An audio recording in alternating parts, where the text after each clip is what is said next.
Hi అండి, అందరికీ నమస్కారం. రేపు సంకటహర చతుర్థి. వినాయకుడికి ఎంతో ఇష్టమైన రోజు. దేవతలందరిలో తొలి పూజ అందుకునేది వినాయకుడి పూజ. ఏ శుభకార్యం ఏదైనా సరే ముందుగా వినాయకుడిని పూజించిన తర్వాతే మిగతా పూజలు మొదలు పెడతారు. మానవుల కష్టాల నుండి గట్టెక్కించేది సంకటహర చతుర్థి వ్రతం. గణపతికి అత్యంత ప్రీతిపాత్రమైన తిథులలో ప్రధానమైనది చవితి తిథి. అయితే ఈ చవితి లేదా చతుర్థి పూజను రెండు రకములుగా ఆచరిస్తారు. మొదటిది వరద చతుర్థి, రెండవది సంకష్టహర చతుర్థి. అమావాస్య తర్వాత వచ్చే చతుర్థి రోజున చేసే వ్రతమును వరద చతుర్థి అని, పౌర్ణమి తర్వాత వచ్చే చతుర్థి రోజును చేసే వ్రతమును సంకష్టహర చతుర్థి లేదా సంకటహర చతుర్థి వ్రతం అంటారు. ఇందులో వరద చతుర్థిని వినాయక వ్రతంగా వినాయక రోజున ఆచరిస్తారు. సంకటములను తొలగించేది సంకటహర చతుర్థి. సంకటహర చతుర్థి రోజున వినాయకుడిని పూజించడం వలన సకల కోరికలు నెరవేరుతాయి. అందరికీ వినాయకుడు మొదటి ఆరాధ్య దైవంగా ఉంటాడు. వినాయకుడికి ఎంతో ఇష్టమైన ఈ పర్వదినాన గుమ్మంపై ఈ నీటిని చల్లితే 24 గంటల్లో మీ జీవితం మారిపోతుంది. మీ ఇంట్లో ఉన్న దరిద్రమంతా కూడా పోతుంది. మీ ఇంటిలోకి ధనం వరదలాగా వస్తుంది. మీరు కుబేరులుగా మారిపోతారు. మన అందరి ఇళ్లలో గుమ్మం ఖచ్చితంగా ఉంటుంది. ఇంటిలో ఉండే అన్ని గదులకు గుమ్మం ఉన్నా లేకపోయినా సింహద్వారం దగ్గర గుమ్మం ఉంటుంది. గడప ఇంటికి శ్రీరామ రక్ష. గడప లేదా ప్రధాన గుమ్మాన్ని ఎప్పుడు మనం శుభ్రంగా ఉంచుకోవాలి. మనం గుమ్మం దగ్గర చేసే పనుల వలన మన ఇంటిలోనికి వచ్చే పాజిటివ్ లేదా నెగిటివ్ ఎనర్జీ ఆధారపడి ఉంటుంది. అందుకే గడపను చాలా పవిత్రంగా చూసుకోవాలని శాస్త్రం చెబుతుంది.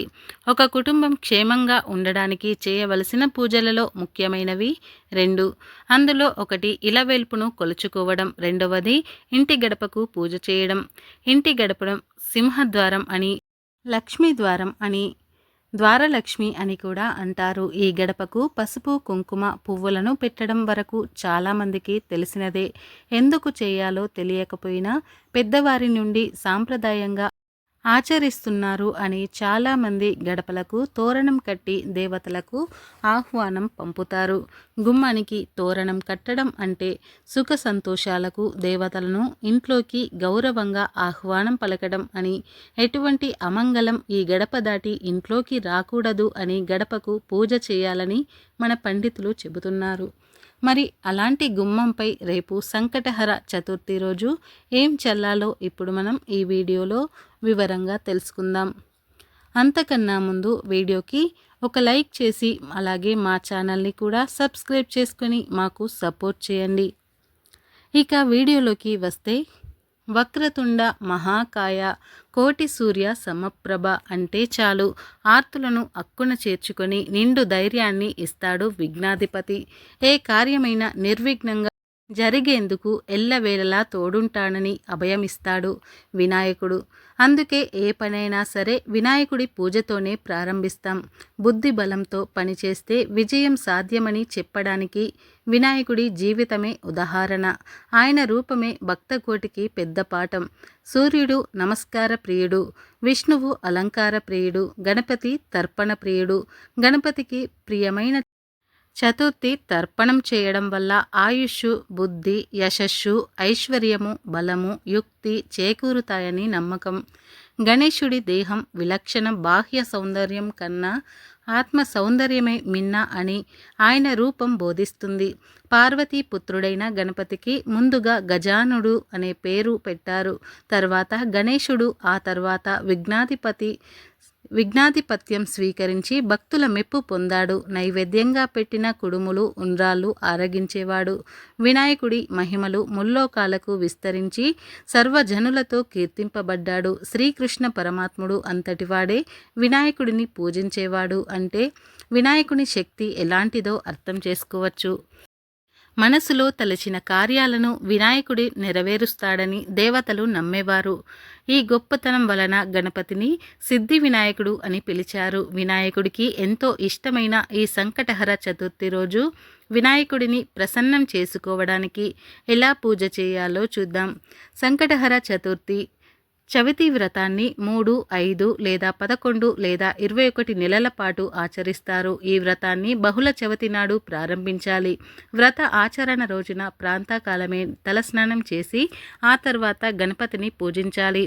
1/2 మీటరు పొడవు ఉన్న తెలుపు లేదా ఎరుపు రవిక గుడ్డ ముక్కను తీసుకొని వినాయకుడి ముందు పెట్టి దానిని పసుపు కుంకుమలతో అలంకరణ చేయాలి. మనసులోని కోరికను తలుచుకొని 3 గుప్పెట్ల బియ్యాన్ని ఆ క్లాతులో వేసిన తర్వాత తమలపాకులు 2, ఎండు ఖర్జూరాలు 2, వక్కలు దక్షిణ పెట్టి మనసులోని కోరికను మరొకసారి తలుచుకొని మూట కట్టాలి.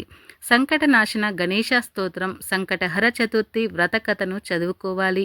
ఆ మూటను స్వామి ముందు పెట్టి ధూపం వెలిగించి కొబ్బరికాయ లేదా పండ్లు స్వామికి నివేదించాలి.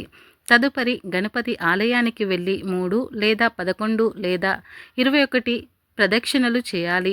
ఎవరి శక్తిని బట్టి వారు గరిక పూజలు కానీ గణపతి హోమం కానీ చేసుకొని వచ్చును.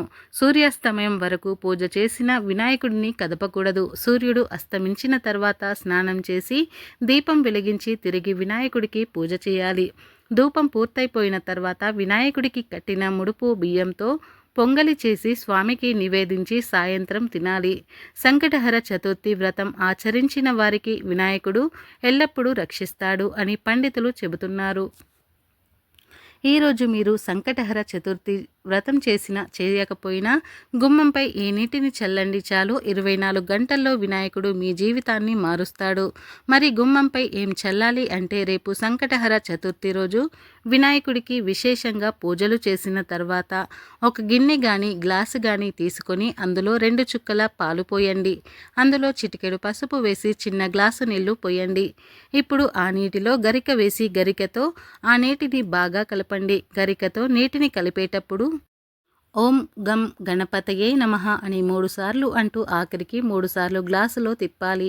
ఆ తరువాత వినాయకుడిని మీకు ఉన్న మీ బాధలు, మీ కుటుంబంలో ఉన్న సమస్యలు చెప్పుకొని ఆ నీటిని ప్రధాన గుమ్మంపై చల్లాలి.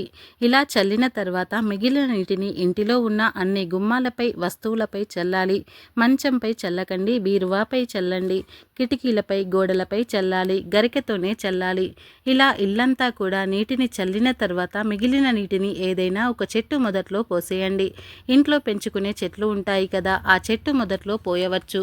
ఇలా సంకటహర చతుర్థి రోజు గుమ్మంపై నీటిని చల్లితే 24 గంటల్లో మీకు ఉన్న సమస్యలు, కష్టాలు అన్నీ కూడా తొలగిపోతాయి. జీవితం మారిపోతుంది. మీరు కుబేరులుగా మారుతారు. మరియు పాలకు మరియు పసుపుకు పరిహార శాస్త్రంలో చాలా శక్తి ఉంది. వీటికి ఉన్న పవిత్రత గురించి వేరేగా చెప్పనవసరం లేదు. పాలు, పసుపు అంటే లక్ష్మీదేవికి చాలా ఇష్టం. అలాగే వినాయకుడికి కూడా ఈ వస్తువులు అంటే చాలా ఇష్టం. వీటిని కలిపి గుమ్మంపై చల్లితే మీ ఇంటికి ఉన్న దరిద్రం అంతా కూడా పోతుంది. అందులోనూ మీరు ఈ నీటిని గరికతో చల్లుతున్నారు కాబట్టి మీ ఇంటికి ఉన్న వాస్తు దోషాలు, నరదృష్టి వంటివి కూడా తొలగిపోతాయి. కాబట్టి ప్రతి ఒక్కరు కూడా రేపు సంకటహర చతుర్థి రోజు గుమ్మంపై వీటిని చల్లి మీ జీవితాన్ని మార్చుకొని కుబేరులుగా మారిపోండి. సంకటహర చతుర్థి నాడు ఖచ్చితంగా సంకటహర చతుర్థి వ్రతాన్ని ఆచరించాలని పండితులు చెబుతున్నారు. ఫ్రెండ్స్, ఈ వీడియో నచ్చితే లైక్ చేయండి, షేర్ చేయండి. అలాగే మా ఛానల్ని ఫస్ట్ టైం కనుక చూస్తున్నట్లయితే ఇప్పుడే సబ్స్క్రైబ్ చేసుకుని పక్కనే ఉన్న గంట సింబల్ యాక్టివేట్ చేసుకోండి. అప్పుడే మేము పెట్టే ప్రతి వీడియో మీకు నోటిఫికేషన్గా వస్తాయి. ఈ వీడియో నచ్చితే కమెంట్ బాక్స్లో